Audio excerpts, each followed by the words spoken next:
الحمدللہ رب العالمین والصلاة والسلام علی سید المرسلین وعلی آلہ واصحابہ اجمعین اما بعد فاعوذ باللہ من الشیطان الرجیم بسم اللہ الرحمن الرحیم۔ آج سورۃ الاحزاب کے آخری دو رکوع ہیں اور ان آخری دو رکوع میں بھی بہت سے اہم مسائل ہیں جنہیں آج ہم اپنی گفتگو میں شامل کریں گے۔ اس رکوع کا آغاز اس طرح ہوتا ہے، یا ایھا النبی، اے نبی صلی اللہ علیہ وسلم، قل لازواجک، اپنی ازواج سے کہہ دیجئے، وبناتک، اور اپنی بیٹیوں سے کہہ دیجئے۔ یعنی ازواج زوج کی جمع ہے اور بنات بنت کی جمع، یعنی اس سے معلوم ہوا کہ رسول اللہ صلی اللہ علیہ وسلم کی 2 سے زیادہ بیٹیاں تھیں، اس لیے کہ عربی زبان میں جو جمع کا صیغہ ہے وہ 2 سے زیادہ کے لیے استعمال کیا جاتا ہے۔ تو فرمایا اے نبی کہہ دیجیے اپنی ازواج سے اور اپنی بیٹیوں سے، ونساء المؤمنین، اور مومنین کی عورتوں سے، یدنین علیہن من جلابیبہن، کہ اپنی جلابیب کو، اپنی چادروں کو اپنے اوپر ڈال لیا کریں۔ اب یہاں پر جلابیب یہ جلباب کی جمع ہے، جیسے سورۃ النور میں ہم نے خمر پڑھا، اور خمر خمار کی جمع ہے، یعنی خمار اوڑھنی کو کہتے ہیں۔ اور یہ جو جلباب ہے یہ یعنی بڑا کپڑا ہے، خمار سے بڑا کپڑا جلباب کہلاتا ہے۔ اس سے مراد لباس بھی مراد ہو سکتا ہے، یعنی جو اوور کوٹ جس کو ہم کہتے ہیں، یعنی کپڑوں کے اوپر جو پہنا جاتا ہے اس کو جلباب کہا گیا ہے۔ تو اللہ سبحانہ و تعالیٰ نے یہاں پر مسلمان عورتوں کو خاص طور پر، چونکہ حالات ایسے تھے کہ مدینہ میں منافقین مسلمان عورتوں پر تہمت اور الزام لگاتے تھے، اور اس کے علاوہ چھیڑخانی کرنا، ستانا، تنگ کرنا، یہ ان کا رویہ تھا۔ تو مسلمان عورتوں کو خاص طور پر لباس کے اہتمام کا، یا آپ یوں کہہ لیجئے کہ خاص کوڈ کو استعمال کرنے کا اس لیے حکم دیا کہ اوباش اور منافق جو مدینہ میں رہنے والے تھے وہ کہتے تھے کہ جی ہمیں معلوم نہیں ہوا کہ بھئی یہ شریف خاتون ہے یا آزاد خاتون ہے یا اس کا تعلق کسی خاص گھرانے سے ہے، ہمیں یہ معلوم نہیں ہو سکا۔ ہم نے سمجھا کہ شاید یہ لونڈی ہے یا ویسے برے کردار کی مالک کوئی خاتون ہے۔ تو یہ ان کا رویہ تھا، یہ انداز تھا۔ تو اللہ سبحانہ و تعالیٰ نے خاص طور پر نبی اکرم صلی اللہ علیہ وسلم سے یہ حکم فرمایا کہ ازواج، بنات اور مومنین کی عورتیں، ان سے آپ یہ کہہ دیجئے کہ یہ اپنے اوپر جلباب کو لے لیا کریں، یعنی خاص لباس کا اہتمام کر لیا کریں۔ ذالک ادنیٰ ان یعرفن، کہ یہ قریب ہے کہ وہ پہچانی جائیں، یعنی جب وہ اس طرح کا لباس پہنیں گی تو اس سے معلوم ہوگا کہ بھئی ان کا تعلق کسی گھرانے سے ہے، یہ معزز خاتون ہے، یہ شریف خاتون ہے، تو یہ پہچان لی جائیں گی۔ فلا یؤذین، اور ان کو ستایا نہیں جائے گا۔ وکان اللہ غفور رحیمہ، اللہ تعالیٰ غفور رحیم ہے۔ اب یہ اہتمام جس کی تلقین یہاں پر مومنات سے کی گئی، خواتین سے کہا گیا، تو یہ بات یاد رکھیے کہ یہ ایمرجنسی حالات میں اللہ تعالیٰ نے یہ فرمایا۔ یہ اسی طرح ہے کہ سورۃ النساء کی آیت نمبر 102 ہے، 101 یا 102 اگر آپ اس کا مطالعہ کریں تو اس میں اللہ سبحانہ و تعالیٰ نے ایمان والوں سے نماز کی حالت میں اسلحہ ساتھ رکھنے کا حکم فرمایا، تلقین کی ہے یا نصیحت کی ہے کہ جب آپ نماز پڑھیں تو اسلحے کو لٹکائے رکھیں، یعنی اپنا اسلحہ اپنے ساتھ رکھیں۔ اب جب اللہ سبحانہ و تعالیٰ نے وہاں پہ یہ فرمایا تو وہ خاص حالات تھے اور وہ جنگی حالات تھے کہ جن میں مسلمانوں سے یہ کہا گیا کہ آپ جب نماز پڑھتے ہیں، باجماعت نماز پڑھتے ہیں، تو آپ اس وقت اسلحے کو ساتھ رکھا کریں، یعنی جس طرح تلوار ہے یا بندوق، آپ ریوالور جیسے ہم اپنے کندھے کے ساتھ لٹکا لیتے ہیں، یا زرہ پہنی ہوئی ہے، یا اس کے اندر تیر لگانا ہے، یا اس کے اندر نیزہ ہوتا ہے یا خنجر ہوتا ہے، اس کا باقاعدہ اہتمام کرنے کا مسلمانوں کو حکم دیا۔ اس لیے کہ وہ غیر معمولی حالات تھے اور مسلمانوں کے لیے بڑے خطرناک وہ مواقع تھے۔ تو وہاں پر اللہ سبحانہ و تعالیٰ نے مسلمانوں کو اس بات کی تلقین کی۔ تو اس سے ہرگز یہ مراد نہیں ہے کہ اب ہر وقت مسلمان اسلحے کے ساتھ ہی نماز پڑھیں، بندوق کے ساتھ، ریوالور کے ساتھ اور تلوار، نیزے اور خنجر کے ساتھ نماز ادا کریں۔ تو واضح بات ہے کہ اس کا تعلق خاص حالات کے ساتھ، خاص ماحول کے ساتھ اور غیر معمولی صورتحال کے ساتھ ہے۔ تو وہاں پر اللہ سبحانہ و تعالیٰ نے یہ فرمایا۔ تو اسی طرح یہاں پر بھی غیر معمولی حالات ہیں کہ اللہ سبحانہ و تعالیٰ نے مومن عورتوں کو، ازواج کو اور بنات کو اس بات کا حکم دیا کہ وہ اپنے اوپر چادر کو ڈال لیا کریں، یا چادریں جو ان کی ہیں وہ ان کو اپنے اوپر اوڑھ لیا کریں۔ مقصد کیا ہے؟ مقصد یہ ہے کہ یہ قریب ہے کہ وہ پہچانی جائیں، یہ مناسب طریقہ ہے، فلا یوزین، اور ان کو ستایا نہ جائے۔ اب یہ تو اللہ تعالیٰ نے مسلمان عورتوں کو حکم دیا کہ وہ اس کا خصوصی اہتمام کریں، لیکن اب آپ یہ دیکھیے کہ مدینہ کے حالات کیسے تھے ان فسادیوں نے، مفسدین نے، منافقین نے، اور وہ لوگ جن کے دلوں میں مرض تھی اور جو افواہیں پھیلاتے پھرتے تھے اور فساد کی باتیں اور بری خبریں عام کرتے پھرتے تھے۔ اللہ سبحانہ و تعالیٰ نے ان کے متعلق پھر یہاں کیا فرمایا، یعنی حالات کا اندازہ آیت نمبر 60 سے ہو جاتا ہے۔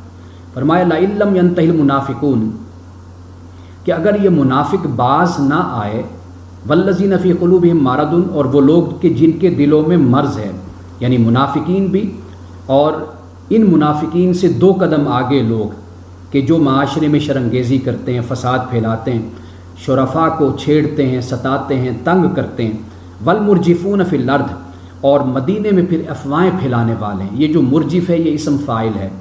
اور اس کا جو باب ہے فعل بنتا ہے وہ ارجفا، یرجف ارجاف، یعنی مرجف۔ ارجف القوم یہ تب بولا جاتا ہے کہ جب کوئی لوگ یا قوم جب معاشرے میں بری خبریں پھیلاتے ہیں، نقل کرتے ہیں اور فساد کی باتیں ٹرانسفر کرتے رہتے ہیں، کمیونیکیٹ کرتے رہتے ہیں، تو ان کے لیے پھر ارجف القوم کا لفظ بولا جاتا ہے۔ تو یہاں پر دیکھیے کہ اللہ سبحانہ و تعالیٰ نے یہ فرمایا کہ وَالْمُرْجِفُونَ فِي الْمَدِينَةِ، کہ یہ افواہیں پھیلانے والے، بری خبریں عام کرنے والے اور فساد کی باتیں نقل کرنے والے جو لوگ ہیں، تو اللہ پاک نے فرمایا کہ یہ اگر لوگ باز نہ آئے۔ اب یہاں پر 3 قسم کے طبقوں کا ذکر کیا، ایک منافق، اور پھر وہ لوگ کہ جن کے دلوں میں مرض ہے، اور پھر وہ لوگ کہ جو افواہیں پھیلاتے ہیں، یعنی سنی سنائی باتیں، بس اپنی طرف سے گھر سے بیٹھ کر گھڑتے رہتے ہیں باتیں، اور بس پھر ایک طبقے کو، مسلمانوں کو، مومنین کو پھر نشانہ بناتے رہتے ہیں۔ تو فرمایا لَنُغْرِيَنَّكَ بِهِمْ، کہ پھر یہ لوگ لَنُغْرِيَنَّكَ بِهِمْ، ہم ان پر آپ کو ضرور مسلط کر دیں گے، ثُمَّ لَا يُجَاوِرُونَكَ فِيهَا، اور پھر یہ اس میں رہ نہیں پائیں گے، اس میں شہر میں، مدینہ میں، إِلَّا قَلِيلًا، مگر کم مدت۔ یعنی اب آپ یہاں پہ اندازہ کر لیجئے کہ مسلمان عورتوں کو، مومنات کو اللہ تعالیٰ نے اگر اس بات کا حکم دیا تو وہ حالات کیسے تھے؟ حالات یہ تھے کہ منافقین ہیں جن کے دلوں میں مرض ہے اور جو شہر میں افواہیں پھیلاتے پھر رہے ہیں، ان سے اللہ تعالیٰ نے کہا کہ بھئی تم اپنی حفاظت کا اہتمام کر لو۔ یعنی جو شرپسند لوگ ہوتے ہیں، مفسدین ہوتے ہیں، ان سے اپنے آپ کو بچانے کا طریقہ یہ بھی ہوتا ہے کہ آپ اگر خواتین ہیں تو اپنے لباس کا خصوصی اہتمام کر لیں، اگر مرد لوگ ہیں تو ان کی مجلسوں سے، ان کی محفلوں سے اپنے آپ کو بچائیں، جیسے سورۃ الانعام میں بھی ہم نے پڑھا اور قرآن پاک میں مختلف مقامات پر اس بات کو بیان بھی کیا گیا کہ جہاں پہ اللہ سبحانہ و تعالیٰ کے دین کا مذاق اڑایا جاتا ہے، استہزاء کیا جاتا ہے، مسلمانوں سے کہا کہ وہاں سے اٹھ کر چلے جایا کریں۔ ہاں جب وہ چھوڑ دیں یہ کام کرنا اور پھر کسی اور موضوع پر بات کریں تو بے شک پھر ان کے ساتھ شامل ہو جاؤ، ان کے ساتھ بیٹھو، اور تاکہ ان کو تم نصیحت کرو اور دین کے بارے میں ان کو بتاؤ۔ تو یہاں پہ اللہ سبحانہ و تعالیٰ نے آیت نمبر 60 میں صورتحال کو بیان کر دیا کہ کیسی غیر معمولی صورتحال ہے۔ دیکھیے اگر چھوٹا موٹا مسئلہ ہو تو کبھی بھی یہ انداز اختیار نہ کیا جائے۔ وہ کیا انداز ہے؟ اب دیکھیے ملعونین، فرمایا کہ یہ پھٹکارے ہوئے ہیں، لعنت کیے ہوئے ہیں۔ اینما ثقفوا اخذوا وقتلوا تقتیلا، فرمایا جہاں بھی یہ پائے جائیں ان کو پکڑا جائے اور ان کو بے دردی سے قتل کر دیا جائے، بے دردی سے قتل کر دیا جائے۔ یعنی اگر کوئی معمولی جرم ہوتا یا معمولی گناہ ہوتا، غلطی ہوتی، تو اللہ پاک یہ اسلوب تو اختیار نہ فرماتا، اس طرح تو نہ کہتا کہ وقتلوا تقتیلا۔ قتلوا کے ساتھ جب تقتیل کا لفظ آتا ہے تو اس کا مطلب یہی ہوتا ہے کہ شدت کے ساتھ، بے دردی کے ساتھ، اور ان کو بری طریقے سے ان کو قتل کیا جائے، ان کو مارا جائے۔ تو واضح بات ہے کہ ان کا جرم جتنا بڑا تھا اسی کے مطابق اللہ سبحانہ و تعالیٰ نے یہاں سزا کا بھی ذکر کر دیا۔ اب اس کے بعد آیت نمبر 62 میں بات کو مزید واضح کیا، فرمائے سنت اللہ فی الذین خلو من قبل، اللہ کی سنت ہے جو ان لوگوں کے بارے میں پہلے بھی گزری، ولن تجد لسنت اللہ تبدیلا، اور اللہ تعالیٰ کی سنت کو تو ہرگز تبدیل نہیں پائے گا، اللہ کی سنت کبھی تبدیل نہیں ہوتی۔ یعنی سنت کیا ہے؟ اگر ہم اس کا مطالعہ کریں تو پہلے ہم پڑھ کر ایک آیت میں غالباً 37 آیت ہے، وہاں پہ اللہ سبحانہ و تعالیٰ نے نبی اکرم صلی اللہ علیہ وسلم کے حوالے سے انبیاء علیہ السلام کی سنت کو بیان کیا، یعنی انبیاء علیہ السلام کے حوالے سے جو اللہ کی سنت ہے اس کو اس مقام پر بیان کیا گیا۔ اسی صورت میں سورۃ الاحزاب میں وہ کیا ہے؟ وہ یہ کہ اللہ پاک فرماتا ہے کہ جب اللہ تعالیٰ اپنے پیغمبر کو حکم دیتا ہے تو پیغمبر اللہ کے حکم کو بجا لاتا ہے، پھر بادل نخواستہ کی بات نہیں ہوتی اور پھر کرہن کی بات نہیں ہوتی، بلکہ اللہ کا پیغمبر اپنے سر کو اللہ کے حکم کے سامنے جھکا دیتا ہے۔ انبیاء علیہ السلام کے حوالے سے حضرت آدم سے لے کر رسول اللہ تک یہی سنت ہے جسے اللہ پاک نے وہاں پر بیان کیا۔ تو اسی اسلوب میں یہاں پر بھی بات بیان کر دی کہ بھئی اللہ سبحانہ و تعالیٰ کی پہلے لوگوں میں بھی یہ سنت تھی۔ وہ کیا سنت تھی؟ وہ یہ تھی کہ جو مفسدین ہیں، فساد پھیلانے والے ہیں، ان کو صفحہ ہستی سے مٹا دیا جائے۔ وہ لوگ کہ جو دوسروں کی عزت کے آبرو کے درپے ہوتے ہیں، ان کے لیے ماں بہن بیٹی کا کوئی فرق نہیں ہوتا، وہ دوسروں کی بیٹیوں کی اور بہنوں اور ماؤں کی عزت نہیں کرتے اور ان کی عزت سے کھیلتے ہیں، ان کی آبرو سے کھیلتے ہیں، بے آبرو کرتے ہیں اور لوگوں کی جان مال عزت آبرو کا خیال نہیں کرتے اور ایسے جانور بن کر سلوک دوسرے انسانوں کے ساتھ کرتے ہیں، تو وہاں پہ اللہ سبحانہ و تعالیٰ نے کہا کہ پھر ان کی سزا یہی ہے کہ ان کو بے دردی سے اور بری طریقے سے ان کو قتل کر دیا جائے۔ تو یہ اللہ سبحانہ و تعالیٰ کی سنت ہے جو یہاں پر بیان کی گئی۔ اب آپ خود اندازہ کر لیجئے کہ کیا غیر معمولی حالات تھے کہ جن میں اللہ سبحانہ و تعالیٰ نے یہ حکم دیا خواتین کو کہ بھئی وہ اوور کوٹ پہن لیا کریں، یعنی لباس کا تو خصوصی اہتمام کریں گے، خمر کا بھی، خمار کا بھی اہتمام کریں گے، لیکن جلباب کا بھی خاص طور پر اہتمام کر لیں، اس لیے کہ مدینہ کے جو حالات ہیں وہ بڑے ہی ان کے حوالے سے غیر معمولی حالات ہیں اور بہت ہی برے حالات ہیں۔ اور دیکھیے کہ برے حالات کیسے کہ اللہ تعالیٰ نے پھر 3 کرداروں کو بھی بیان کر دیا، منافقین کو، فی قلوبہم مرض، جن کے دلوں میں مرض ہے ان کو، والمرجفون فی المدینہ، اور جو شہر میں افواہیں پھیلاتے پھر رہے ہیں، ان 3 کرداروں کو بیان کر دیا اور پھر مسلمان عورتوں کو خاص طور پر اہتمام کا حکم دیا۔ اور پھر آپ دیکھیے کہ ملعونین، یہ سخت الفاظ ہیں، اللہ سبحانہ و تعالیٰ نے یہ الفاظ یہود کے حوالے سے قرآن پاک میں استعمال کیے ہیں، اور یہود اس لیے کہ وہ اپنی سرکشی میں، اپنی بغاوت میں انتہا کو پہنچ گئے۔ آگے جا کر حضرت موسیٰ علیہ السلام کا ذکر ہوگا تو میں آپ کو بتاؤں گا کہ کیا انہوں نے سرکشی اور کیا ملامت کا انداز اختیار کیا، حضرت موسیٰ علیہ السلام کی شان میں گستاخی کی، اور ہر بات میں، ہر کمزوری میں، ہر آزمائش اور امتحان میں حضرت موسیٰ علیہ السلام کو انہوں نے ہدف تنقید اور ہدف ملامت بنایا۔ یہ ہم آگے جا کر دیکھیں گے۔ تو ملعونین کا لفظ کوئی معمولی لفظ نہیں ہے جو یہاں پہ استعمال کیا جا رہا ہے، یہ بڑا خاص لفظ ہے۔ یعنی اللہ سبحانہ و تعالیٰ نے کہا کہ یہ لوگ پھٹکارے ہوئے لوگ ہیں کہ جو شرفاء کے ساتھ اور معصوم اور بے گناہ خواتین کے ساتھ جو برا سلوک کرتے ہیں۔ اب اس کے بعد قیامت کا ذکر ہوتا ہے، اس لیے کہ یہ حرکتیں وہی لوگ کرتے ہیں جن کا قیامت پر ایمان نہیں ہوتا۔ اب یہ تمسخر کے انداز میں، مذاق کے انداز میں یہ رسول اللہ صلی اللہ علیہ وسلم سے پوچھتے ہیں، کیا پوچھتے ہیں؟ یسألک الناس عن الساعہ، کہ یہ لوگ آپ سے پوچھتے ہیں قیامت کے بارے میں۔ قل انما علمها عند اللہ، کہہ دیجئے کہ بے شک اس کا علم تو اللہ کے پاس ہے۔ وما یدریک لعل الساعۃ تکون قریبا، اور تمہیں کیا خبر کہ شاید وہ قریب ہی ہو۔ یہ فرمایا۔ آیت نمبر ہے 63 سورۃ الاحزاب کی، جس کی ابھی ہم نے تلاوت اور ترجمہ میں نے بیان کیا۔ اب آپ دیکھیے اس طرح سورۃ الاعراف کی آیت نمبر 187 ہے، اس میں یہی انداز کفار و مشرکین نے اور منافقین نے، یہود و نصارہ نے اختیار کیا۔ یسألونک عن الساعۃ ایان مرساها، کہ آپ سے یہ پوچھتے ہیں قیامت کے بارے میں، یہ قیامت کب لنگر انداز ہوگی، یہ قیامت کب آئے گی۔ یعنی ایک تمسخر کا انداز، یعنی سوال میں انکار کا جو انداز اختیار کیا جاتا ہے یہ وہ انداز ہے۔ آپ کہہ دیجئے انما علم عند ربی، کہ اس کا علم تو میرے رب کے پاس ہے۔ لا یجلیھا لوقتھا الا ہو، اور اس کے ظاہر کرنے کا جو وقت ہے وہ اللہ ہی جانتا ہے، وہی اپنے وقت پر اس کو ظاہر کر دے گا۔ ثقلت فی السماوات والارض، یہ آسمان اور زمین میں بھاری ہے۔ لا تأتیکم الا بغتہ، یہ اچانک ہی آئے گی۔ یسألونک کأنک حفی عنہا، اللہ پاک فرماتا ہے یہ آپ سے ایسے پوچھتے ہیں گویا کہ آپ قیامت کی کھوج میں لگے ہوئے ہیں۔ قل انما علمها عند اللہ، آپ کہہ دیجئے کہ اس کا علم تو اللہ کے پاس ہے۔ ولکن اکثر الناس لا یعلمون، لیکن اکثر لوگ نہیں جانتے۔ اب یہاں پر دیکھیے یسألونک کأنک حفی عنہا، گویا کہ آپ قیامت کی ٹوہ میں، اس کی تحقیق میں اور اس کی تلاش میں لگے ہوئے نہیں، یعنی پیغمبر کا یہ کام نہیں ہے۔ اصل کام کیا ہے؟ وہ ہے کہ قیامت نے کب آنا ہے کب نہیں آنا یہ تو اللہ کے علم میں ہے، لیکن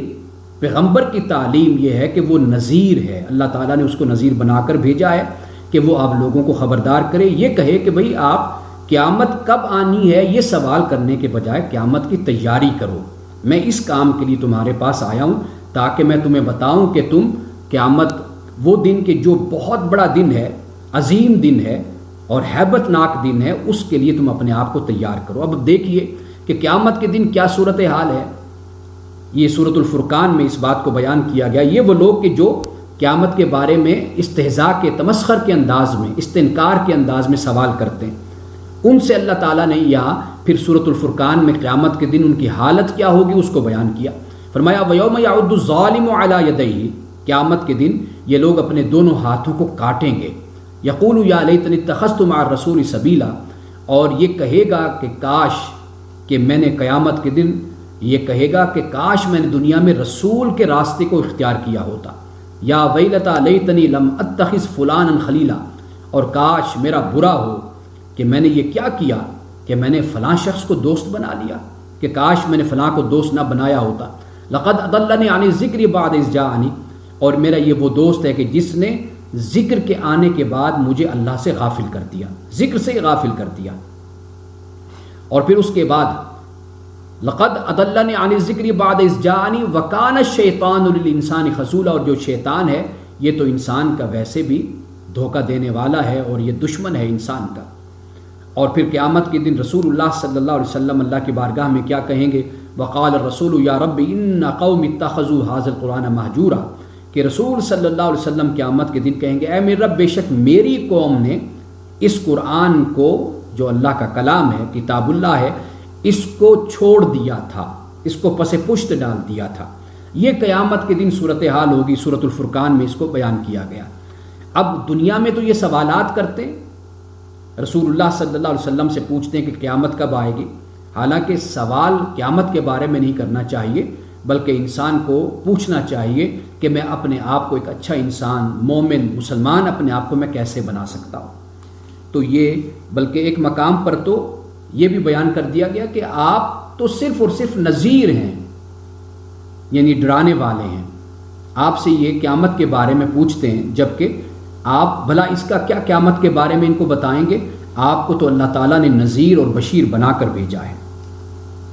اب اس کے بعد دیکھیے آگے فرمایا ان اللہ لعن الکافرین، بے شک اللہ تعالیٰ نے کافروں پر لعنت کی، وَأَعَدَّ لَهُمْ سَعِيرًا، اور ان کے لیے سعیر کو تیار کر لیا۔ سعیر در حقیقت یہ بھی جہنم ہی کی ایک حالت کو، کیفیت کو، صورت کو بیان کیا گیا یہاں پر، یعنی جہنم کو قرآن پاک نے مختلف الفاظ کے ساتھ اور صفات کے ساتھ اس کو بیان کیا ہے، یعنی جو مختلف حالتیں ہیں جہنم کی اس کو قرآن پاک نے ہمارے سامنے رکھا تاکہ انسانوں میں، مسلمانوں میں، بندوں میں ایک اضطراب اور خوف پیدا ہو، تاکہ یہ وہ کام کریں جو جنت میں لے کر جانے والے ہیں اور ان کاموں سے بچیں جو جہنم میں لے کر جانے والے ہیں۔ اب یہاں پر سعیرہ اللہ پاک نے فرمایا، اور جو لعنت ہے اللہ تعالیٰ کی رحمت سے دوری، یہ لعنت ہے، اور ملائکہ کی مدد اور تعاون نہ ہو انسان کے لیے، یہ لعنت ہے۔ تو یہاں پر اللہ پاک نے اس بات کو بیان فرمایا۔ اور درود پاک کا جو ذکر ہوا، صلاۃ و سلام کا، وہ در حقیقت اللہ تعالیٰ کی رحمت ہے، اللہ تعالیٰ کی محبت ہے، اللہ تعالیٰ کی رافت ہے کہ جو اللہ تعالیٰ رسول پر، ایمان والوں پر برساتا ہے۔ اور لعنت سے مراد یہی ہے کہ جو اللہ تعالیٰ کی رحمت اور محبت سے دور کر دیے گئے۔ فرمایا خالدین فیہا ابدا، یہ اس میں ہمیشہ رہیں گے۔ لا یجدون ولیا ولا نصیرا، اور نہیں پائیں گے یہ لوگ کوئی ولی اور نہ کوئی مددگار۔ اب دیکھیے قیامت کا ذکر کیا، فرمایا یوم تقلب وجوہہم فی النار، کہ جس دن ان کے چہروں کو جہنم آگ میں الٹ پلٹ کیا جائے گا، یعنی تقلب، قلبہ یقلب تقلیب، یا مقلب القلوب، اے دلوں کو پھیرنے والے، الٹ پلٹ کرنے والے، قلب قلوبنا، ہمارے دلوں کو بھی پھیر دے، یہ وہ الفاظ ہیں تقلب، کہ جس دن ان کے چہروں کو الٹ پلٹ کیا جائے گا آگ میں، وہاں پر سعیر فرمایا، یہاں پر نار فرمایا۔ وجوہ، وجہ ان کی جمع ہے، اس سے مراد چہرہ بھی ہوتا ہے اور اس سے مراد ذات بھی مراد ہوتی ہے، یعنی ذات سے مراد کیا؟ سر سے لے کر پاؤں تک، یعنی انسان کا پورا وجود۔ چہرہ چونکہ تعارف ہے، پہچان ہے، اس لیے چہرے کا لفظ استعمال کیا جاتا ہے۔ یقولون یا لیتنا، کہیں گے یا لیتنا، کہ کاش اطعنا اللہ و اطعنا الرسول، کہ کاش ہم نے اللہ اور ہم نے رسول کی اطاعت کی ہوتی۔ وقالوا ربنا، اور وہ کہیں گے اے ہمارے رب، انا اطعنا سادتنا، کہ بے شک ہم نے اطاعت کی اپنے سرداروں کی، وکبراءنا، اور اپنے بڑوں کی، فاضلونا السبیلا، اور انہوں نے ہمیں گمراہ کر دیا۔ ربنا آتہم ضعفین من العذاب، قیامت کے دن یہ کہیں گے اے اللہ ان کو دگنا عذاب دے، ولعنہم لعنا کبیرا، اور ان پر بڑی لعنت فرما۔ اب یہ وہ لوگ کہیں گے جو پیروکار تھے، جو پیچھے چلنے والے تھے، جو محبت کرنے والے تھے، جنہوں نے ان کو اپنا مقتدا، اپنا رہنما بنا لیا تھا، راہبر بنا لیا تھا، یہ کہیں گے اللہ کی بارگاہ میں۔ اور ہم نے قرآن پاک کے مختلف مقامات کی روشنی میں اس بات کو پڑھا ہے کہ اللہ پاک اس موقع پر یہ نہیں فرمائے گا کہ بھئی تمہارا تو چھٹکارا ہو گیا کیونکہ تم تو پیروکار تھے، تم تو ان کے پیچھے چلنے والے تھے، اصل سزا تو ہم دیں گے رہنماؤں کو اور مقتداؤں کو، اماموں کو سزا دیں گے جن کی تم پیروی کر رہے تھے۔ نہیں، بلکہ اللہ تعالیٰ یہ فرماتا ہے کہ جہاں ان کو سزا ملے گی وہاں پر تمہیں بھی سزا ملے گی۔ کیوں سزا ملے گی؟ اس لیے کہ اللہ تعالیٰ نے تمہیں شعور دیا، تمہیں عقل دی، تمہیں آزادی دی، تمہیں اختیار دیا۔ تمہیں کس نے کہا تھا کہ تم آنکھیں بند کر کے ان کے پیچھے چلتے رہو؟ تمہیں صحیح اور غلط کا فرق کرنا چاہیے تھا، اور اس فرق کے ساتھ ہی تمہیں ان کی بات کو سننا چاہیے تھا۔ جو بات صحیح ہوتی تم اس کو قبول کرتے، اور جو بات غلط ہوتی تم اس بات کو رد کر دیتے۔ تو یہاں پر جو پیروکار ہیں وہ کہہ رہے ہیں کہ جی اے اللہ ان کو دگنا عذاب دے، ہمارے سرداروں کو اور ہمارے بڑوں کو۔ کیوں؟ اس لیے کہ انہوں نے ہمیں گمراہ کیا اور ان پر بڑی لعنت کر۔ لیکن اللہ سبحانہ و تعالیٰ نے اسی بات کو دوسرے مقامات پر واضح کر دیا کہ سزا صرف ان کو نہیں ملنی، تمہیں بھی سزا ملے گی۔ یہ ایسے ہی ہے کہ جیسے ایک بڑا چور ہوتا ہے، ایک چھوٹا چور ہوتا ہے، ایک بڑا ڈاکو ہوتا ہے، ایک چھوٹا ڈاکو ہوتا ہے۔ اگر دونوں پکڑے جاتے ہیں، اب چھوٹا ڈاکو یا چور بے شک شور مچانا شروع کر دے کہ جی میں تو اس کے کہنے پر میں نے چوری کی ہے، یا اس کی وجہ سے چوری کی ہے، یا میں تو اس کا پیروکار ہوں، میں تو اس کی پیروی کرنے والا ہوں، میں تو اس کا شاگرد ہوں، یہ میرا استاد ہے، یہ میرا بڑا ہے، تو یہ کہنے پر تو کبھی بھی اس چھوٹے کی سزا کو ختم نہیں کیا جا سکتا، وہ بری کبھی نہیں ہو سکتا، اس کو بھی ویسی سزا ملے گی جیسے بڑے کو ملی۔ تو یہاں پر اس بات کو ہمیشہ ذہن میں رکھنا چاہیے۔ بلکہ میں یہ کہتا ہوں ہمارے ہاں یہ ایک عام تصور موجود ہے کہ میں نے بہت سے لوگوں کو دیکھا کہ وہ علم سیکھنے یا جاننے سے بھاگتے ہیں، دور ہوتے ہیں۔ وہ کہتے ہیں ہم اگر جان جائیں گے تو ہمیں ماننا پڑے گا، پھر ہمیں اس پر عمل کرنا پڑے گا، اگر ہم عمل نہیں کریں گے تو پھر ہمیں سزا ملے گی۔ حالانکہ جو لوگ جاہل ہوتے ہیں ان کو ڈبل سزا ملے گی، ایک اس لیے کہ اللہ سبحانہ و تعالیٰ نے ان کو عقل دی، ان کو شعور دیا، سمجھ دی۔ دنیا کے باقی معاملات میں تو وہ بڑی اپنی عقل کے گھوڑوں کو دوڑاتے تھے، لیکن جہاں پر عقل کو استعمال کرنا تھا دین کو سمجھنے کے لیے یا صحیح بات کو سمجھنے کے لیے یا حق بات کو قبول کرنے کے لیے، وہاں پر ان کی عقل بند ہو جاتی تھی۔ تو بلکہ ان کے لیے ڈبل سزا ہوگی کہ بھائی تم نے کوشش کیوں نہ کی، جب تمہیں اللہ نے عقل کی دولت سے نوازا تھا تم بھی حق بات کو سمجھتے، تم سوچتے، تم سنتے اور پھر تم اس پر عمل کرتے۔ تو جاننے والے کو تو سزا ملے گی، لیکن کم از کم اس کو اس بات کی سزا تو نہیں ملے گی نا کہ اس نے جانا نہیں تھا، اس نے تو جان لیا تھا۔ لیکن ایک شخص وہ ہے کہ جو نہیں جانتا، جان بوجھ کر جاہل رہتا ہے، گمراہ رہتا ہے، تو اس کو اس بات پر دگنی سزا ملے گی کہ اس شخص کو جب اللہ تعالیٰ نے ہر نعمت سے نوازا تھا، عقل اور شعور کی دولت سے نوازا تھا، پھر اس نے حق بات کو پانے کے لیے کوشش کیوں نہیں کی تھی۔ اب اس کے بعد آخری رکوع کا آغاز ہوتا ہے۔ حضرت موسیٰ علیہ السلام کا ذکر ہے، فرمایا یا ایھا الذین آمنوا، اے ایمان والو، لا تکونوا کالذین آذوا موسیٰ، نہ ہو جاؤ ان لوگوں کی طرح جنہوں نے موسیٰ علیہ السلام کو اذیت دی۔ فبرأہ اللہ مما قالوا، تو اللہ سبحانہ و تعالیٰ نے پھر اس کی، حضرت موسیٰ علیہ السلام کی برات فرمائی اس سے جو انہوں نے کہا۔ وکان عند اللہ وجیہا، اور وہ اللہ کے نزدیک مرتبے والا تھا۔ اب حضرت موسیٰ علیہ السلام کو کیا اذیتیں پہنچائیں گے؟ اب جب اللہ تعالیٰ قرآن پاک میں ایمان والوں کا ذکر کرتا ہے، جیسے سورۃ الاحزاب میں، سورۃ النساء میں ہے، تو اس میں وہ ظاہراً جو ایمان کا دعویٰ کرنے والے لوگ تھے وہ بھی اس میں شامل ہیں۔ ایمان والوں کی تو یہ حرکتیں نہیں تھیں، یعنی حقیقی ایمان والوں کی، کہ جنہوں نے اسلام کو، ایمان کو دل سے قبول کیا تھا، لیکن وہ لوگ کہ جو زبان سے اپنے آپ کو ایمان والا کہتے تھے، خود کو مسلم کہتے تھے، در حقیقت ان کو یہ بات سمجھائی جا رہی ہے کہ جو دل سے ایمان نہیں لائے تھے لیکن زبان سے اپنے آپ کو مومن کہلواتے اور اس کا دعویٰ کرتے تھے،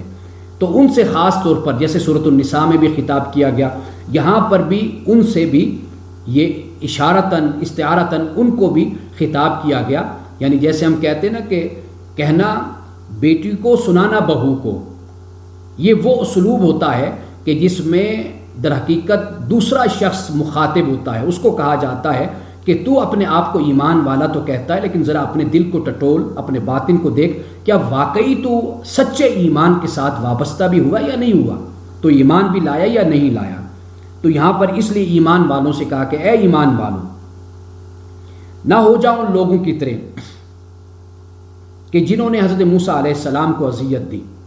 اب یہ کون ایمان والے جو ظاہری طور پر دعویٰ کرنے والے لیکن پھر رسول اللہ صلی اللہ علیہ وسلم کو ستاتے ہیں، ازواج مطہرات کو تنگ کرتے ہیں، جو مومنات کو ستاتے ہیں، بنات رسول کو تنگ کرتے ہیں، مسلمانوں پر تہمتیں لگاتے ہیں، افواہیں اڑاتے ہیں، تمسخر کرتے ہیں اور بری باتیں ان کی طرف منسوب کرتے ہیں، لیکن اپنے آپ کو ایمان والے بھی کہتے ہیں۔ اب حضرت موسیٰ علیہ السلام کو کیا یہ اذیت دیتے تھے، ان کا کیا قوم یہود کا طریقہ تھا؟ ایک تو یہ بات تھی کہ جب اللہ سبحانہ و تعالیٰ کی طرف سے آزمائش آتی تھی تو وہ حضرت موسیٰ علیہ السلام کو الزام دیتے تھے۔ یعنی مثال کے طور پر حضرت موسیٰ علیہ السلام نے جب اسلام کی دعوت دی اور دعوت دینے کے بعد جب مشکلات راہ میں آئیں تو بنی اسرائیل نے حضرت موسیٰ علیہ السلام کو ہدف ملامت بنایا، ہدف تنقید کیا۔ اور اسی طرح جب حضرت موسیٰ علیہ السلام یعنی مصر سے آپ لے کر آپ ان کو نکلے اور پیچھے مصریوں نے تعاقب کیا، اب جب یہ صورتحال بنی تو بنی اسرائیل نے حضرت موسیٰ علیہ السلام کو ملامت کیا، اور اسی طرح دریا پار کر لیا۔ حضرت موسیٰ علیہ السلام تورات لینے کے لیے گئے،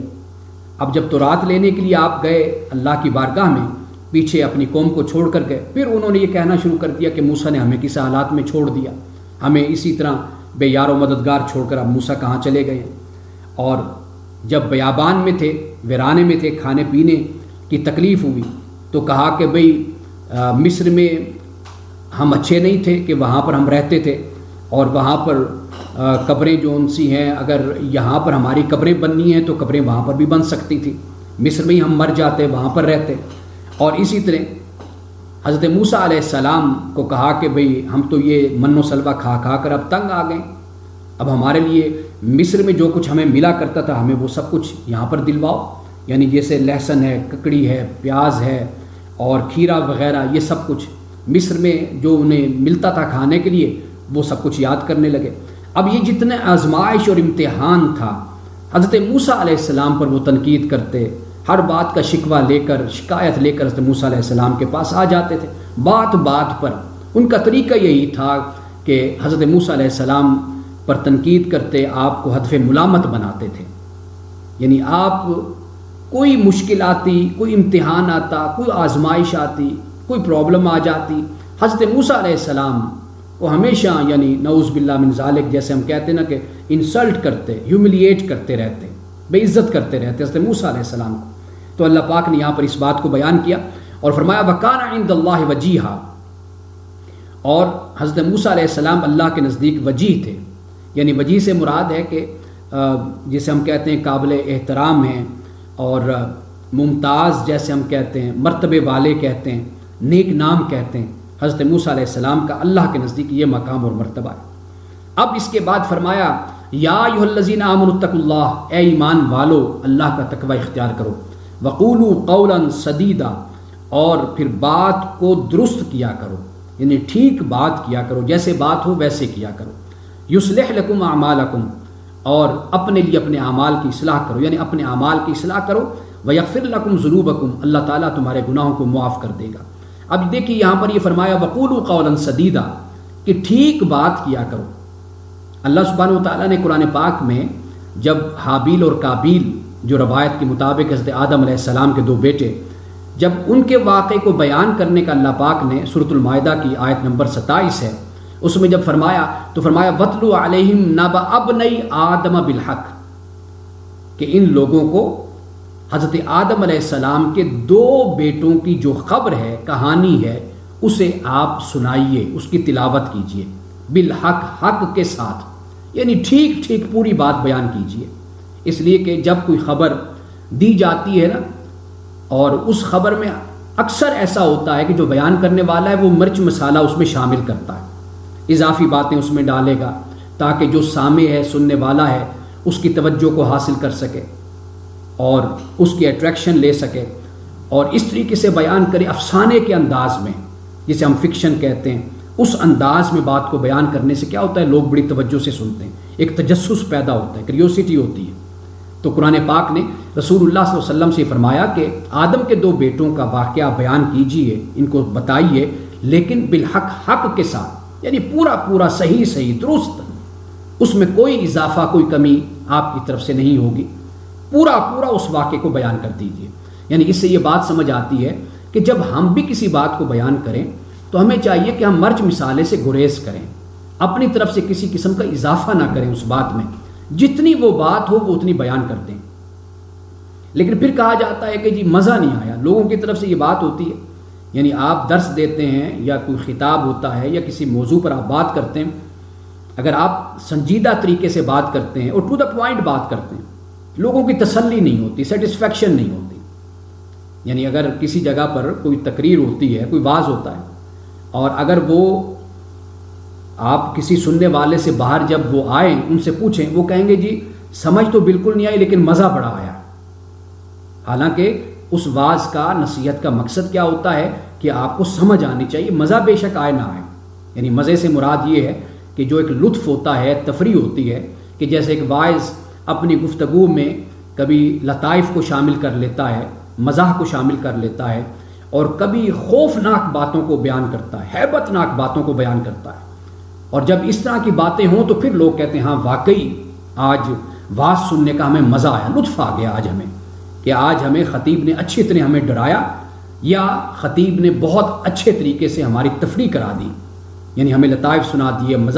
مزاحیہ باتیں ہمیں سنا دی۔ یہ جو رویہ ہوتا ہے، اس سے لوگوں کا نہ کوئی کردار سنورتا ہے، نہ لوگوں کا اخلاق سنورتا ہے۔ یہ مذہب کے نام پر ایک عیاشی ہوتی ہے، اور مذہب کے نام پر وہ لوگ کہ جو کسی دور میں غیر مذہبی سرگرمیاں، غیر اخلاقی سرگرمیوں میں ملوث ہوتے ہیں، وہ جب مذہب کو قبول کرتے ہیں تو وہ اس ٹیسٹ کے ساتھ پھر مذہب کی طرف آتے ہیں کہ چلو وہ جب کام ہم کیا کرتے تھے وہ تو گناہ خیال کیا جاتا تھا، وہ گناہ کا کام تھا، لیکن اب مذہب میں ہم آ گئے ہیں تو لہٰذا اب ہمارے اس ٹیسٹ کو بھی پورا کیا جا رہا ہے، اور ساتھ ساتھ ہمیں ثواب بھی مل رہا ہے، کیونکہ اب مذہب کے نام پر یہ سب کچھ ہو رہا ہے۔ یہ جو طریقہ ہے یہ اسلام میں قابل قبول نہیں ہے۔ تو یہاں پہ اللہ پاک نے مومنین سے کیا فرمایا کہ ٹھیک ٹھیک بات کیا کرو۔ وہاں رسول اللہ صلی اللہ علیہ وسلم سے فرمایا کہ آدم کے 2 بیٹوں کا جو قصہ ہے، خبر ہے، اس کو آپ حق کے ساتھ بیان کیجئے، بالکل درست طریقے سے بیان کیجئے۔ یہ اللہ پاک نے اپنے پیغمبر صلی اللہ علیہ وسلم سے فرمایا، آیت نمبر 27 سورۃ المائدہ کی، اور اس سے لے کر 31 تک اگر آپ اس کو دیکھیے تو اس میں حابیل و قابیل کے واقعے کو اور قصے کو بیان کیا گیا ہے۔ اب اس کے بعد فرمایا وَمَن يُطِعِ اللَّهَ وَرَسُولَهُ، اور جو اللہ اور اس کے رسول کی اطاعت کرتا ہے، فَقَدْ فَازَ فَوْزًا عَظِيمًا، تو تحقیق وہ بڑی کامیابی پر فائز ہو گیا، یعنی اس نے بڑی کامیابی حاصل کر لی۔ اب اس کے بعد فرمایا اِنَّا عَرَضْنَا الْأَمَانَةَ عَلَى السَّمَاوَاتِ وَالْأَرْضِ وَالْجِبَالِ فَأَبَيْنَا يَحْمِلْنَهَا وَأَشْفَقْنَ مِنْهَا وَحَمَلَهَا الْإِنسَانُ، کہ بے شک ہم نے پیش کیا امانت کو آسمانوں اور زمین پر اور پہاڑوں پر، فَأَبَيْنَا، تو انہوں نے انکار کیا، أَن يَحْمِلْنَهَا، ان کے اٹھانے سے، یعنی اس امانت کے اٹھانے سے انکار کیا، وَأَشْفَقْنَ مِنْهَا، اور وہ ڈر گئے اس سے، وَحَمَلَهَا الْإِنسَانُ، اور انسان نے اس کو اٹھا لیا، کیوں؟ إِنَّهُ كَانَ ظَلُومًا جَهُولًا، یہ انسان ظالم ہے اور یہ انسان جاہل ہے۔ اب دیکھیے وہ امانت کیا ہے؟ وہ امانت ہے انسان کے اختیار کی، انسان کی آزادی کی، کہ انسان کو آزادی ہے کہ وہ حق بات کو قبول کر لے، حق بات کو رد کر دے۔ انسان کو آزادی ہے کہ ایمان کے ساتھ زندگی گزارے یا کفر کے ساتھ زندگی گزارے۔ انسان کو آزادی ہے کہ اقرار کی زندگی گزارے یا انکار کی زندگی گزارے۔ انسان کو آزادی ہے کہ وہ کتاب اللہ کے ساتھ زندگی گزارے یا غیر کتاب اللہ کے ساتھ زندگی گزارے۔ اللہ کے علاوہ اگر کسی کی کتاب ہے اس کے ساتھ زندگی گزارے، اس کی مرضی ہے، انسان آزاد ہے۔ اب یہ آزادی جو ایک بوجھ ہے، یہ اللہ تعالیٰ نے اس بات کو بیان کر دیا کہ یہ اتنی بڑی ذمہ داری ہے کہ آسمانوں اور زمین اور پہاڑوں نے بھی اٹھانے سے اس کا انکار کر دیا۔ وہ کیسا انکار تھا وہ اللہ تعالیٰ جانتا ہے۔ اسی طرح کہ جیسے آسمان اور زمین اور پہاڑ، چرند پرند جانور سب اللہ کی تسبیح کرتے ہیں، فرشتے بھی تسبیح کرتے ہیں، اب وہ تسبیح کی کیا حالت ہے ہم نہیں جانتے، اللہ ہی جانتا ہے۔ اسی طرح اللہ سبحانہ و تعالیٰ نے جب آسمانوں، زمین اور پہاڑوں پر جب امانت کو پیش کیا، انہوں نے انکار کیا اٹھانے سے اور وہ ڈر گئے، تو وہ ان کا ڈرنا، ان کا انکار وہ کیسا تھا، اس کی کیفیت کیا تھی، حالت کیا تھی، وہ ہم نہیں جانتے، وہ اللہ سبحانہ و تعالیٰ جانتا ہے۔ اب جب یہ انسان کے بارے میں یہ فرمایا کہ وہ ظالم اور جاہل ہے، تو یہ بات ذرا سمجھ لیجئے، ظلم یہ عدل اور حق کی ضد ہے، اور جو جہل ہے یہ علم اور حلم کی ضد ہے۔ یعنی ہم تو جہالت کو یہ سمجھتے ہیں نا کہ یہ علم کے مقابل ہے، یعنی علم کے متضاد ہے، لیکن جہل اگر ہم قرآن پاک کی روشنی میں دیکھیں تو یہ جہل حلم کی بھی ضد ہے۔ یعنی حلم سے مراد انسان کے اندر برداشت ہے، بردباری جس کو ہم کہتے ہیں، کہ ایک انسان ہے اس کو ذمہ داری دی جاتی ہے تو وہ بولنے لگ جاتا ہے، چلانے لگ جاتا ہے، شور کرنے لگ جاتا ہے۔ ایک شخص وہ ہے کہ جس کو ذمہ داری دی جاتی ہے وہ اس کو برداشت کرتا ہے اور اس کے اندر حوصلہ ہوتا ہے، اس میں پیشنس ہوتا ہے۔ تو یہاں پر یعنی جہل کے مقابل علم بھی ہے اور جہل کے مقابل حلم بھی ہے۔ مثال کے طور پر قرآن پاک نے اس بات کو بیان کیا کہ یعملون السوء بجہالۃ، کہ یہ جو ایمان والے کہ اگر ان سے کوئی غلطی ہو جاتی ہے جہالت میں، جہالت سے مراد یہ ہے کہ جیسے انسان غصے میں آ گیا، طیش میں آ گیا، جیسے انسان جذبات میں آ گیا تو منہ سے کوئی غلط بات نکل گئی، لیکن جب وہ جذباتی کیفیت ختم ہوئی، غصہ ختم ہوا، طیش ختم ہوا، تو پھر اس کو شرمندگی ہوئی کہ میں اپنے منہ سے کیا نکال بیٹھا، پھر وہ اللہ تعالیٰ کی بارگاہ میں فوراً لوٹ کر آیا اور اللہ تعالیٰ سے معافی مانگی۔ تو وہاں پر جہالت کا جو لفظ ہے وہ حلم کے مقابلے میں، اور اسی طرح جہالت کا لفظ ہمارے ہاں مستعمل ہے یعنی علم کے مقابلے میں، اور ظلم عدل اور حق کے مقابلے میں استعمال ہوتا ہے۔ اب یہاں پر جب اللہ نے یہ فرمایا کہ انسان ظالم اور جاہل ہے، تو واضح بات ہے کہ اگر انسان پر ذمہ داری ڈالی گئی، اگر انسان کی اس ذمہ داری کے مقابلے کے جذبات نہیں ہیں، یعنی اس کے متناقض کہہ لیجئے یا متضاد اگر جذبات نہیں ہیں، تو پھر ذمہ داری کو ادا کرنے کا کوئی آزمائش، کوئی امتحان نہیں ہے انسان پر۔ یعنی مثال کے طور پر اگر انسان پر ذمہ داری ڈالی جاتی اور انسان ظالم اور جاہل نہ ہوتا تو پھر وہ ذمہ داری اس کے لیے کوئی امتحان اور کوئی آزمائش بھی نہیں رکھتی تھی، کا پہلو بھی نہیں رکھتی تھی۔ تو اللہ تعالیٰ نے اس بات کو یہاں پر بیان کر دیا کہ انسان پر اگر ہم نے یہ آزادی اور اختیار کا بوجھ ڈالا ہے تو اس کے ساتھ ساتھ انسان ظالم بھی ہے، جاہل بھی ہے، یعنی یہ دونوں صفات اس کے اندر، یہ بری صفات یا بری عادات یا یہ بری باتیں اس کے اندر موجود ہیں، وہ چاہے تو ان کو بھی اختیار کر سکتا ہے۔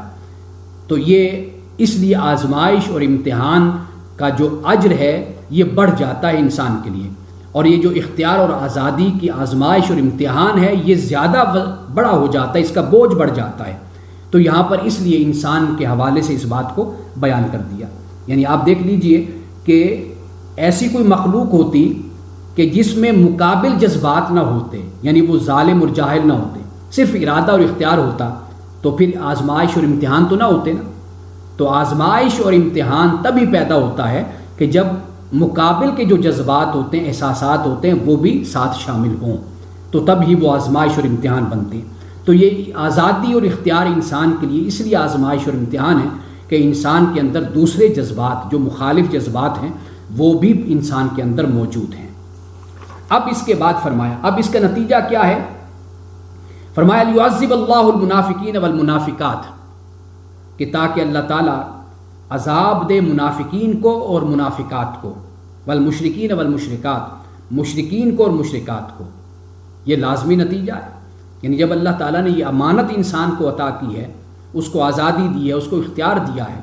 تو اب اللہ تعالیٰ عذاب دے گا کن کو؟ منافقین، منافقات، مشرکین اور مشرکات کو۔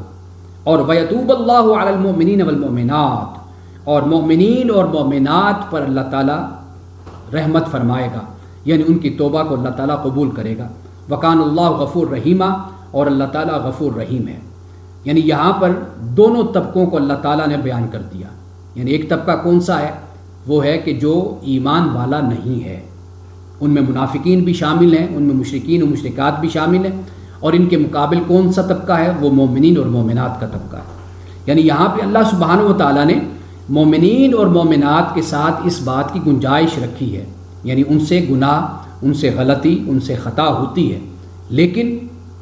اللہ سبحانہ و تعالیٰ ان کی توبہ کو، وہ مومن مرد ہیں یا مومن عورتیں، اللہ سبحانہ و تعالیٰ ان کی توبہ کو قبول کرتا ہے۔ یعنی گناہ ان سے ہوتے ہیں لیکن بحیثیت انسان ہونے کے، لیکن ان کی خوبی یہ ہے کہ وہ گناہوں کے بعد اللہ سبحانہ و تعالیٰ کی بارگاہ میں پلٹ کر آتے ہیں، اللہ تعالیٰ سے توبہ مانگتے ہیں، اپنے گناہ کی توبہ کرتے ہیں، اللہ تعالیٰ سے معافی مانگتے ہیں، تو اللہ تعالیٰ ان کو پھر معافی عطا کرتا ہے۔ تو اللہ سبحانہ و تعالیٰ نے یہاں پر جو منافقین و منافقات، مشرکین و مشرکات کی سزا کا ذکر کیا، اس کی بنیاد در حقیقت وہی آزادی اور وہی اختیار ہے، اور مومنین اور مومنات کی توبہ کی قبولیت کی بات کی ہے، اس کی بنیاد بھی وہی آزادی اور اختیار ہے۔ لیکن ان دونوں کرداروں میں فرق کیا ہے؟ فرق یہ ہے کہ وہ اپنے شرک پر، اپنی منافقت پر، اپنی بدکرداری پر، اپنے گناہ پر، جرم پر وہ ڈٹے رہتے ہیں، اس پر ضد کرتے ہیں، اصرار کرتے ہیں۔ لیکن مومنین اور مومنات کا کردار یہ ہے کہ اگر ان سے کوئی غلطی ہو جائے، خطا ہو جائے، تو یہ اللہ تعالیٰ کی بارگاہ میں پلٹ کر آتے ہیں اور معافی مانگتے ہیں۔ یعنی اس سے یہ بات سمجھ آ گئی کہ انسان، مومن، مومنات یہ معصوم نہیں ہو جاتے ایمان لانے کے بعد، گناہ ان سے پھر بھی ہوتے ہیں، لیکن ان کا فرق یہ ہے دوسرے انسانوں سے کہ یہ اللہ سبحانہ و تعالیٰ کی بارگاہ میں توبہ کرتے ہیں، پشیمانی کا اظہار کرتے ہیں، شرمندگی کا اظہار کرتے ہیں، تو اللہ سبحانہ و تعالیٰ پھر ان کی خطاؤں کو اور ان کے گناہوں کو معاف کر دیتا ہے۔ تو یہاں پر سورۃ الاحزاب کا اختتام ہوتا ہے۔ انشاءاللہ تعالیٰ آئندہ جو ہمارا درس ہے وہ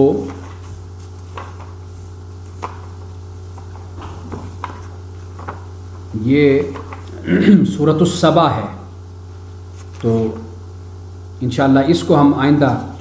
درس میں اپنا موضوع بنائیں گے اور تفصیل سے ہم اس پر بات کریں گے۔ اللہ سبحانہ و تعالی ہمیں جو ہم نے کہا، جو سنا، ہمیں اس پر عمل کی توفیق عطا فرمائے۔ بارک اللہ لنا ولکم فی القرآن العظیم ونفعنا وإیاکم بالآیات والذکر الحکیم، صدق اللہ العظیم۔ ایک سوال ہے میرے پاس اور اس کا ذکر میں نے منگل کے درس میں بھی کیا تھا، تو آج چونکہ علیحدہ لوگ اس درس میں آتے ہیں تو اس سوال کا میں ذکر کر دیتا ہوں۔ اور وہ سوال یہ تھا کہ ہمارے دوست ہیں، انہوں نے یہ پوچھا کہ بھائی یعنی ان کے دوست یورپ میں، جرمنی میں رہتے ہیں، کہ بھئی ان کی دوست ہیں، ان کی وہ وفات پا گئے ہیں، ان کی بیگم ہیں اور وہ عدت میں بیٹھی ہوئی ہیں، اور ان کی وفات سے پہلے جیسے فیملیز کا آنا جانا، ملنا جلنا ہوتا ہے، دوستوں کے ایک دوسرے کے گھر میں آنا جانا، لیکن جب سے وہ عدت میں بیٹھی ہیں تو ان سے بات میں نہیں کر سکا۔ وہ کہتے ہیں کہ بھئی اب یعنی اس بارے میں میری رہنمائی کریں کہ کیا وہ مجھے کال کر سکتی ہیں یا میں انہیں کال کر کے کوئی مسئلہ پوچھ سکتا ہوں۔ مثال کے طور پر وہ گھر میں بیٹھی ہوئی ہیں، کوئی ضرورت ہوتی ہے، گھر سے وہ اگر باہر نہیں جاتی تو 100 قسم کی گھر کی ضرورتیں ہوتی ہیں، تو اس حوالے سے آپ رہنمائی کریں کہ کیا کیا جانا چاہیے۔ دیکھیے، پہلی بات تو یہ ہے کہ عدت کے مسئلے پر میں نے یہ بات بھی بیان کی تھی کہ جب میرے والد صاحب محترم رحمۃ اللہ علیہ جب وفات ان کی ہوئی تھی، تو میری امی کے ماموں، ہم انہیں نانا ہی کہتے ہیں، تو وہ ہمارے گھر آئے تھے۔ والدہ میری اس وقت عدت میں بیٹھی ہوئی تھی، اور والدہ کی عمر غالباً جب والد صاحب وفات پا گئے تو اس وقت کوئی 70 سال یا 75 سال کی عمر تھی جب والدہ بیوہ ہو گئی۔ تو ماموں گھر پہ آئے تو انہوں نے یہ کہا کہ بھئی آپ کی والدہ کہ جو سن ایاس جس کو ہم کہتے ہیں کہ وہ عمر ہوتی ہے کہ جس میں ماہواری نہیں ہوتی اور یعنی بڑھاپے کی عمر ہوتی ہے،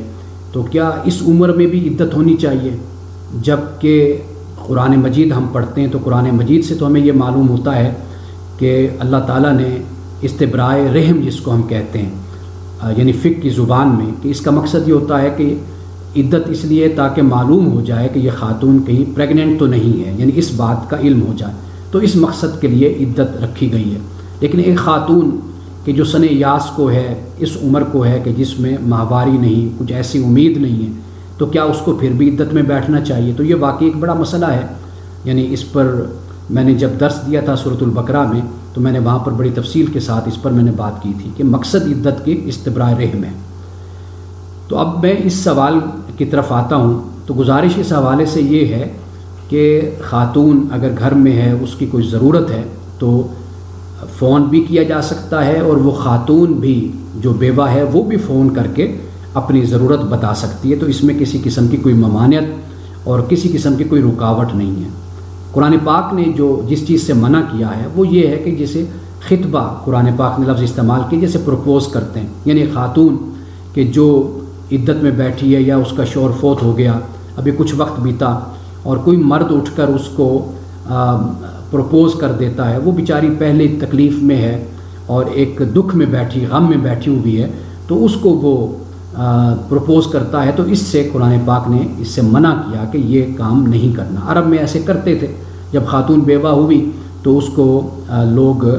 پروپوز کرتے تھے، شادی کا پیغام بھیجتے تھے، تو اللہ تعالیٰ نے اس سے منع کیا ہے۔ باقی جو یہ ضرورتیں ہیں انسان کی، تو اس بارے میں کسی قسم کی کوئی پابندی نہیں ہے، وہ بھی خود بھی فون کر سکتے ہیں، جس کو چاہیں وہ فون کریں۔ اسی طرح یہ دوست ہیں، یہ اپنی بھابھی ہیں، اپنی بہن کہتے ہیں اسے، یا اپنی بیٹی کہتے ہیں، اس کو بھی فون کر کے ضرورت پوچھ سکتے ہیں کہ بھئی آپ کی کیا ضرورت ہے، جو میں کسی کے ہاتھ سے یا میں خود آ کر دروازے پر آ کر آپ کو یہ دے جاؤں، یہ چیزیں ضرورت کی۔ اور اس کے علاوہ یہ بات بھی یاد رکھیے کہ فقہاء نے، علماء نے اس بات کو بھی بیان کیا ہے کہ اگر ایک خاتون گھر میں بیٹھی ہے اور اس کے باہر جانے کے بغیر گزارا نہیں ہوتا، ایسے کام ہیں، مجبوریاں ہیں کہ جس کی وجہ سے اس کو باہر نکلنا ہے، تو پھر بھی وہ باہر نکل سکتی ہے، وہ سودا سلف بھی لا سکتی ہے، ضرورت کے کام بھی کر سکتی ہے۔ اگر کوئی ایسی ملازمت اور ایسی جگہ پر وہ کام کرتی ہے جہاں پر بہت مشکل ہے کہ وہ اگر گھر بیٹھی رہے گی تو اس کی وہ ملازمت اور وہ نوکری چھوٹ سکتی ہے، مجبوری ہے اس کی، تو وہ اس کو بھی جاری رکھ سکتی ہے۔ تو ایسے بہت سے مسائل ہیں، معاملات ہیں کہ جن کو حالت عدت میں بھی جاری رکھا جا سکتا ہے۔ باقی یہ جہالت کی باتیں ہمارے ہاں، اور ابھی تک ہمارے ہاں یہ جہالت کی باتیں موجود ہیں، اور علماء کو قرآن کی روشنی میں لوگوں کی رہنمائی کرنی چاہیے، اور ایسے مسائل کہ بھئی بیوہ ہے کہ بھئی وہ ہمیشہ منہ لپیٹ کے رکھے جی، پردے میں رہے جی، برقع پہنے رکھے، خلوت میں رہے، بالکل جدا ہو کر بیٹھی رہے، تو اس طرح کی باتیں کہیں پر بھی اللہ کے دین نے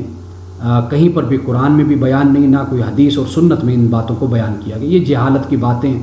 پہلے عرب کے معاشرے سے ہمارے ہاں موجود تھیں،